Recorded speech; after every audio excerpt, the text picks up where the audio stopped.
unahin natin yung... Si Nanay Apple. Yes, ang mga. Okay. Woo! Nanay Alam mo, Apple, naka-ready ka ba Nanay Apple sa pagkakataong ito? hindi mag-make-up si Nanay Apple kung hindi Correct. ready. Kaya correct na correct yan. Ma'am. Pwede natin siyang i-invite dito sa Sige, pwede din. Halika. Nanay Apple, Halika. pwede ba namin invite ka namin sa stage? Sa ating po na, pag sa stage.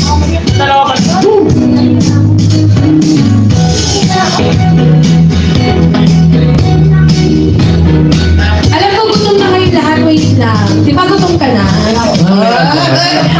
Hindi pa kami gutom. Nanay Apple, ano pong gusto niyo sabihin kay Kuya?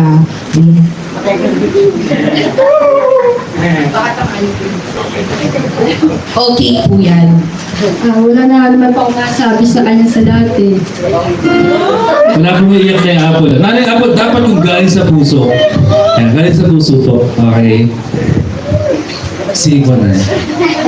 Kaya mo yan, Nanay Apple. Wala ka ba naman sinabi? Wala pa sinasabi Nanay Apple. Sige ka na. Joke lang po. Sige, sige po. Ano, mag-aaral siya mabuti. Nanay Apple, dito. Nanay Apple, dito. Sige, sige, sige. Mag-aaral mabuti, ano pa? Sige, kaya po yan, Nanay Apple. Ang wish nyo lang mga Wish Nanay Apple mo para lang. alam po namin gaano kabigat kasi yung Sige po. Kasi, mag-aaral siya mabuti. Lagi siya magaling sa Panginoon. Wala pa tayong slide, bigyan na pala. Tapos, mainit dito. Hindi pa, sige pa. Ano pa? Galing po sa puso na niya po. kunin niyo po yung puso na ibigay niyo kay Ayan, ibigay niyo po kayo. Hindi pwede pa ba sabi sa kanya, mag-ingat po siya palagi. Mag-ingat po na. Mag-aaral Yes. mabuti. Ayun. Lagi po siya magano sa Panginoon. Ayun. Dapat talaga. Dapat na. So, mag-thank you naman sa nanay mo. Thank you, ma'am. Love you.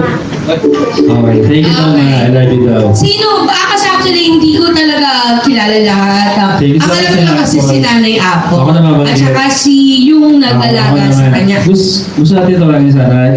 Isa pang mag-message. Si ano muna, pwede ba ako mag-request? Okay, si Kuya Martin. Kuya Martin. Oh, kasi actually, Ang istorya ni Kuya Martin, siya yung nag-alaga yes, actually sila yung nasubaybayan. Yes, tama ka At yan. sila din yung nagpaiyak sa akin. Yes, tama ka yan. Si mama ko number 1 fan talaga.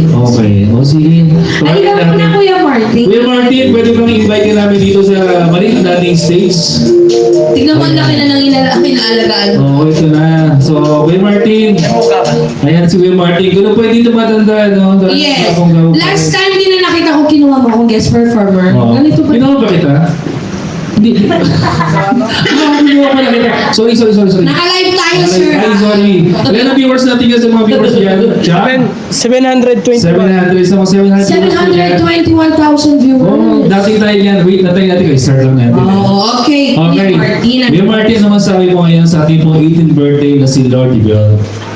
Masasabi ko lang po ay mag-aaral po siya ng mabuti, tapos mag-ingat palagi. Yun lang. Ano pa ba? Baka may gusto kong sabihin. Ano pa? Sabihin mo yung galing sa puso, yung hindi scripted ba?